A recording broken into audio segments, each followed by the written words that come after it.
As much as I love the PS1, I have to say the PS2. I think the PS2 was definitively better than the PS1. The PS1 was cool. It was a great entry, but the PS2 was definitively better. Easily one of the best consoles of all time. In skate news, you remember that game I said was I don't know. Skate fans was like, we're gonna play the game where you had to go to the store for the microtransactions 4 times in a row in the tutorial alone. The game that has no story mode, no game features, but it's got new skins every week. Apparently it's got a bunch of bugs, and apparently they're also apologizing for this stuff. Apparently the game's not in a good state. I don't really see anybody talking about it. According to PC Gamer, we want Skate to be great. Full Circle, the developers, are handing out condolence rewards to players affected by game-breaking bugs. Live service game made by a $50 billion company that just sold, and now their net worth is worth $55 billion, released a unfinished live service game with game-breaking bugs. And the crazy part is they still haven't actually fixed them. I take PS3 over the 4 based on catalog. I agree. It's been nearly 2 months since Skate dropped in early access, and it hasn't exactly been the seamless skating experience a lot of us expected. Between bugs turning your character into a lump of voxels and making any tricks impossible, to progression issues that stunt your growth as San Vanderdesten's greatest skater, it's safe to say that Skate has plenty of creases that the developers are desperately trying to iron out. You know, and this is crazy too. There are game-breaking bugs in this game that stop your skater's progression. I can't stress enough, there's no story mode or anything to do in this game. The only thing you can do in this game is free skate and do random what's the trials. It'll be like do 3 kickflips off a stair. Awesome stairs, and you get a free t-shirt. And it sounds like people ain't getting their free t-shirt. However, to thank millions of people who have been jumping in, the team shared in a blog post that each player can expect a decent number of rewards. This includes 2,000 ticks to unlock rewards in the battle pass and 500 SVBs to spend on whatever cosmetics you fancy for your character and board in the in-game store. The only catch is that the ticks need to be used on the battle pass before the end of season 1, which concludes in the first week of December. In a way, though, these gifts feel less like a thank you and more like an apology for the shoddy state of the game and the number of issues that players have experienced since it launched. In the dev update announcing the rewards, the team highlighted a number of problems they're aware of and they're facing, such as the soft lock and progression issues and errors where the daily tasks reset. While these have been looked at, there isn't a green light suggesting either have been remedied. Instead, the post stated that there will be a few slip-ups, and they want the game to be great. The post continues, we're tweaking and fixing the game, some of it on the fly and some of it is part of the long-term improvements, but things will continue to change and improve. We all want Skate to be great, and working with you, our community, to fine-tune the player experience during early access is the way to get it. Guys, don't fall for the propaganda. I'm going to toot my horn once again because I was right. On this stream, I base what I say off the facts and the data, nigga. And I told you niggas before this shit came out, a year out, according to these reports, this ain't looking good. This is a 50 billion, guys, let me put this in perspective for anybody who's still holding on to hope for fucking Skate. This is a $50 billion company making the game, who released it unfinished. And when we asked, yo, what's up? What's going on with the game? They said, we want the game to be great. Nigga, you have $50 billion. Pay your developers. This game should have never fucking came out in early access because it is a $50 billion company. I'm going to keep saying that shit. EA is a $50 billion company, and you corporate dick munching ass niggas downloaded this shit and ate it up. This is unacceptable. If it was an indie title, I would have let it slide. This is a $50 billion company that just told you we want it to be great. Nigga, you got the money. You got the resources. I just told y'all the other day, I've been to 2 different EA studios. They both had soccer fields, basketball courts, weightlifting rooms, all you can eat cafeteria, an upstairs, a downstairs, a basement. You ever play Watch Dogs? You know, when you go in them big ass server rooms with the computers, EA has big ass server. They got everything you need. And whatever you need, you just call the boss. This game didn't have to be the way that it was, but niggas accepted it because we've been waiting 15 years for a Skate. And I said, don't accept that shit. You gotta vote with and the worst part is the day I remember I downloaded this shit for free. I was like, all right, I'm gonna keep open mind. I'm gonna give it a shot, bro. We get on the servers. Niggas had downloaded the $40, $50 fucking Reaper skin too. You paid ahead of time for something that's not done. Super chat. There's enough. Me how much Kitty Pride loves to super chat my ear off. Shut up, stupid little girl. Been a follower since MWN days. I wish for more success for you and the rest of GI. The PS4 slander, ball and gun. Shout out to Dwayne. Comedy kills me. Shout out to Dwayne with the super chat. Appreciate it. And shout out to all the ball and gun gamers, man. Vote with your wallet. There's too many good games out here to be fucking hoping and wishing that Skate gets better. I'm not saying it won't. They could end up fixing it and it could end up getting better, but you're going to be waiting a long time. You might as well go play something else, man. Just uninstall the shit and go play something else. Do something better with your time, bro. Let me tell y'all something, man. Good friends don't let good friends play unfinished games, bro. Tell your homies, get off this shit. Go play something else, dog. Because this game could have been done. Just got an email for a PlayStation credit card, cop. A PlayStation credit card? Nah, that shit probably got a 50% APR on it, bro. They say, hey, if you use the PlayStation credit card to buy Ghost of Yote, we'll give you 2 points towards your next game, $2 towards your next game. Oh, you'd be like, oh man, that's crazy cash back. But then you don't look at the interest rate. If you pay that shit late, that shit 50%. They'll send you a PS4 as this shit. All they wanted was the online store working for day one. That's the only thing that works. That's the only thing that works, the store. It's the only game with that style of play. Yeah, I understand. Like the skateboard. Well, granted, the Tony Hawk remaster came out. It was pretty decent and it was free on the Game Pass. I get it. It's been a while since Skate came out, but like that doesn't, you shouldn't let your desire for something get you fooled into like a bad relationship. It's no different than like, you know, the type of people who really crave just physical touch and just wanting to be under somebody. So they end up hopping from bad relationship to bad relationship because they're afraid to be alone. This is the gaming equivalent. This is literally the gaming equivalent. Like, stop accepting, like, love yourself, nigga. God damn, bro. Love yourself. Yes, you should love yourself. I don't know if y'all see that LTG meme. Yeah, you should love yourself. Yo, shout out to Megas Reborn with the sub. Appreciate it. There's always a skate session in Skater XL. Stop being for everybody. Stop being for everybody. You, in other news, the Game Awards 2025 will be streaming on Amazon Prime with their new deal with Amazon. Viewers can expect Prime exclusive, limited time. Sabretooth returns to mash my meat into. Shout out to Saint.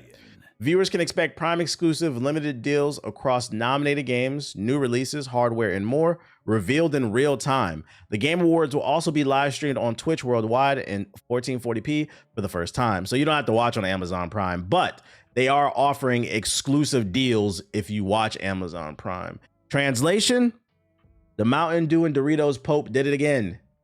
He finessed a new bag ad at Amazon, which also means there's going to be new ads. I predict there will be more ads in this version of the Game Awards than ever. Tooth returns to mash my meat into oblivion. Not the big money with the sub. All the daily content get a lot. Every 10 minutes, there's going to be a fucking ad. On my commutes to work. Appreciate it, big money. Every 10 minutes is going to be an ad. And you know what? I just pray we get some cool announcements, some cool game announcements alongside, you know, celebrating the culture as a whole. I also can't wait for this. This is going to be a really fun Game Awards this year. If you thought Baldur's Gate 3 beating Spider-Man 2 was a big deal, Astrobot was a big deal, the way niggas was spazzing out, oh my God. When Expedition 33 wipes the floor with the competition, niggas is going to be really mad. The Silk Song niggas going to be mad. The Arc Raider niggas gonna be mad.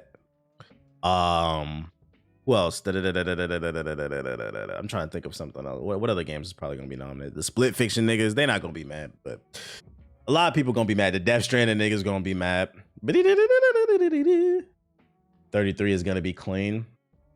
Type shit. Speaking of Arc Raiders, I looked into that review from Eurogamer because the fans of Arc Raiders have been upset with the way that Eurogamer gave it a bad review.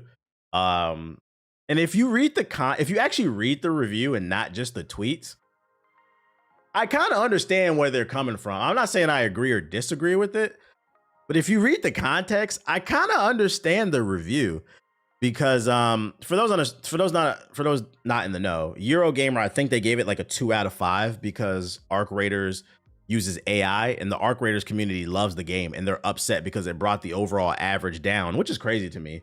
Because if you enjoy the game, why do you care what another review thinks? But anyways, it doesn't stop your shit. But the reason they gave it such a low score was they said that it was dystopian to use AI to basically rip off voice actors. But let's be for real, Astrobot. Astrobot was a great game, and anybody who says that didn't play it, I stand on it. I stand on it. It was the best game. It was better than Wukong. That's right. That's what it shat on. It was better than Wukong. It was 100% better. It was fun, vibrant, creative. The only time I ever enjoyed using the goofy ass controls in that damn PS5 control, it was. Only people who say that shit didn't play it. Y'all niggas don't be playing games. I don't want to hear it. It deserved it. It was a great game. Now, would Astrobot would have won this year? I don't think so, but it wasn't as much competition last year. It deserved it. Yeah, Wukong just broke PS5s. But going back to the Arc Raiders thing. Yeah, so they used AI. They weren't paying voice actors, and he was arguing that it rubbed him the wrong way and it kind of ruined his experience because in the game, for those who haven't played Arc Raiders, it takes place in a dystopian, post-apocalyptic world that's ran by AI. And he was just arguing that it's kind of hypocritical and weird to play a game that's basically criticizing this concept of using AI and how it can overrun the world. But then you're using it to make your game. You see what I'm saying? I was like, you may not like it, but I was like, that's a valid point. But I think when people are playing it, there's cognitive dissonance. And I'm so glad I actually read the review versus just reading the headlines. I was like, I think it's a valid point. And I can understand how that ruined your experience because he's thinking about the bigger picture. You don't have to agree with it. I'm not saying I do. But I was like, I understand where he's coming from. And that's what I hate about the internet. The internet just sees a tweet, they see a headline, and they just went, instead of like, yo, read stuff, bruh. Read stuff. And I was like, that's somebody who's not afraid to share their opinion. I do think that's food for thought. It's hypocritical, basically. It is hypocritical. But I guess, but it's like a small part of the game, but it's not. That's the AI, the use of AI is not a small part of the game. Because the voices are AI and it's a live service game that's constantly going to be updated, which means there's constantly going to be people who are not receiving work. So no, it's not a small part of the game. Anyways, you got to remember fanboys will die on a hill type shit. It's also for the voice changer, which is something somebody could have programmed or whatever. I thought they had real actors to permissions to use their voice for the AI, which some people don't like. That's what, regardless if they signed it away, some people don't like it because you could also make the argument that it's predatory. Those people who signed away are most likely probably new voice actors who don't know their rights as a voice actor, or they were just excited to sign along and say they were a part of something, not realizing they got finessed. It's no different than, a kid in the hood, getting poached out the hood and getting a record deal. Like, yeah, we hear you should read your contract, but that's easier said than done when somebody doesn't have those resources, if that makes sense. We don't know the situation. I just thought it was interesting. I was just putting it out there, food for thought. I was like, okay, I understand where they're coming from. AI is 1/3 of the game. It's the enemy's mapping and the combat. So it is a big part of the game. Yeah, 360 deal type shit. And other news, I just wanted to put that in the universe that I read it. And I was like, interesting. That is an interesting take. Anyways, Ghost of Yotei sells 3.3 million copies in its first month of the sales. Sony confirms the news. I don't really have much to say on this other than congrats to Ghost of Yotei for selling that 3 million in the first month. Is this good or bad? It seems like all the best games that have come out this year have sold between 1 and 5 million in the first month. And depending on whether or not you have an agenda, that's a success or a failure. I think they're all successes. But once again, this is another great game that sold 3 million. Is this a failure? Because some people will say it's a failure. Keep in mind, this is only the first month. Why are people hating on this game? Who's hating on it? Consistently getting 700 viewers. That's great work. I appreciate it. Hit the like button, YouTube. Hit the like button. They trying to boycott it. Who's boycotting it? The internet is not a real place, guys. How much did it cost to make? I don't know. Ghost of Yotei production cost. It cost 60 million to make. Let's see. Calculator. Let's see. 70 times 3 million. They've all right, so you see this now. A nigga on the internet will tell you this shit is a failure. It cost $60 million to make. In the first month, they've made $210 million. But niggas would be like, that shit is a failure. That's not good. I don't know. It looks pretty good to me. Pretty good profit. Y'all gotta stop giving the oh shit. Yeah, that's a lot of money, but niggas would be like, that shit is a failure, bro. That shit's a fucking failure. You think Yote innovated from the first game?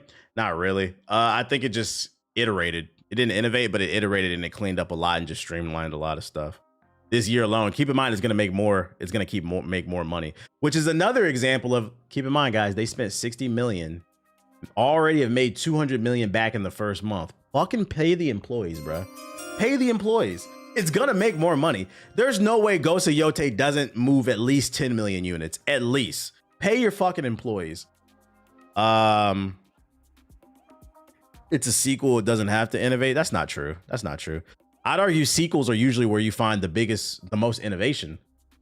From 1 to 2, that jump is usually where you find. That's why people have expectations for the sequel. So yeah, I don't agree with that. It's a sequel.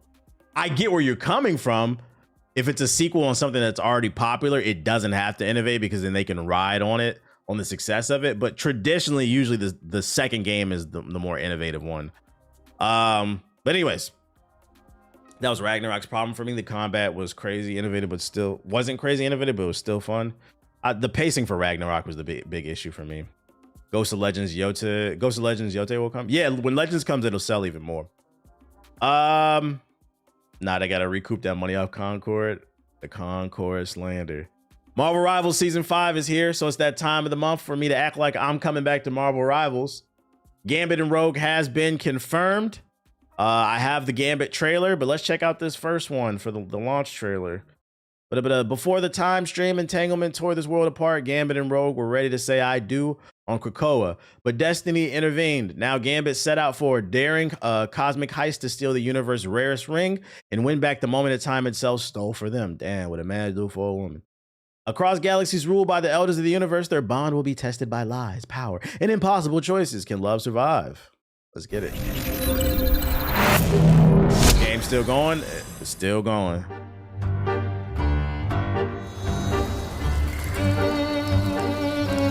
You sure you're making the right choice, bub? Not a doubt, Mona B. I'm free to be myself. Mona B. But somehow, she manages to keep me grounded. She's my whole world. You know, Come back with the storm carry, please. yet you still chose him. Of course I did. Rim has always been there for me, no matter what. Let us hope that stays You know how long I've been waiting for this? in the chaos to come.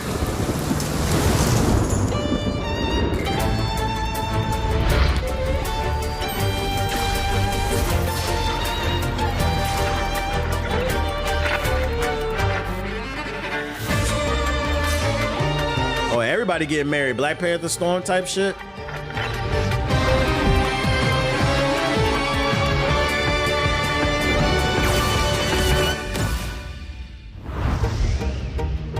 Did I ever watch Meg?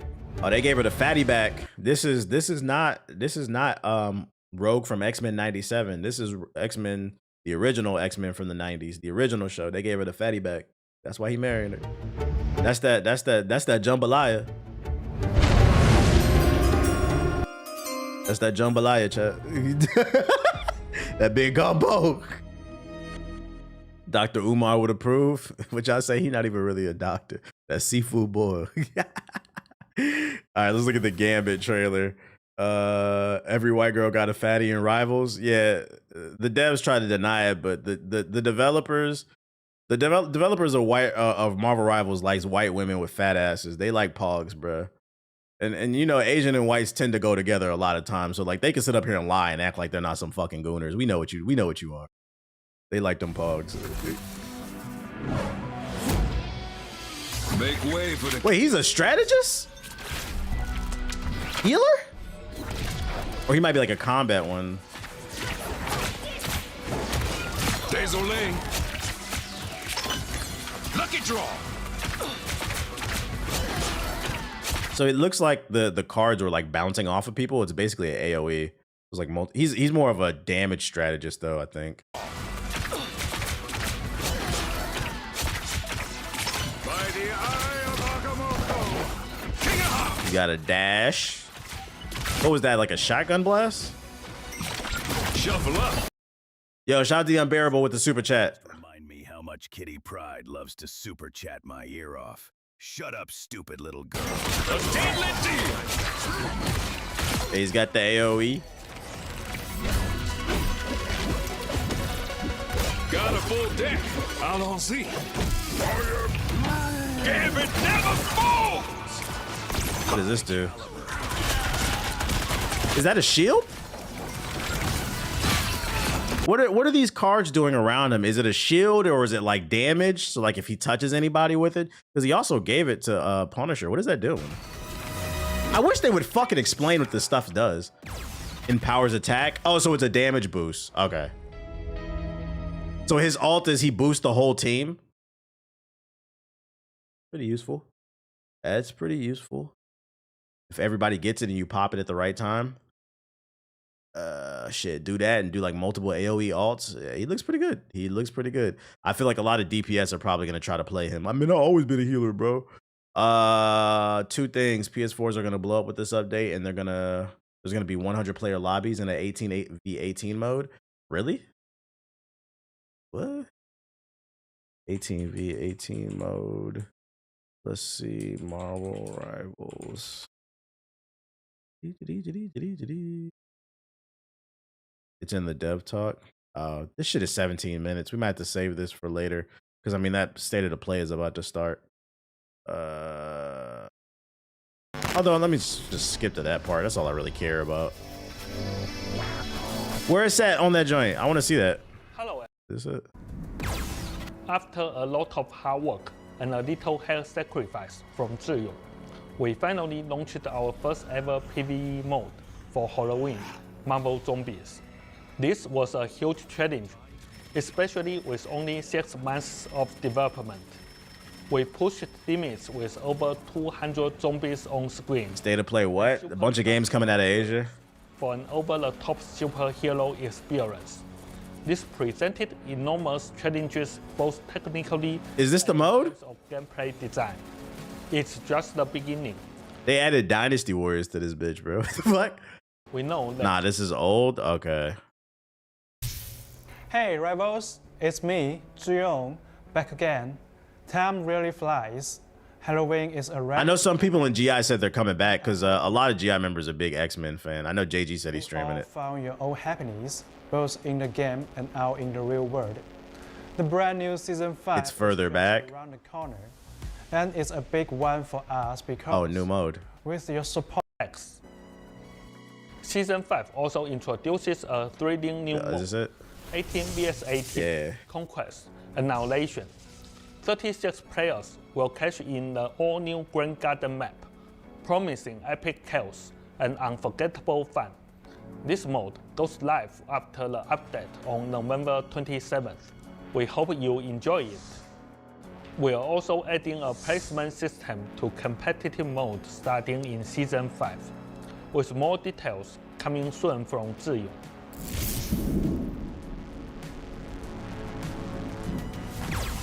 Season 5 brings you the grand debut of New York's Times Square.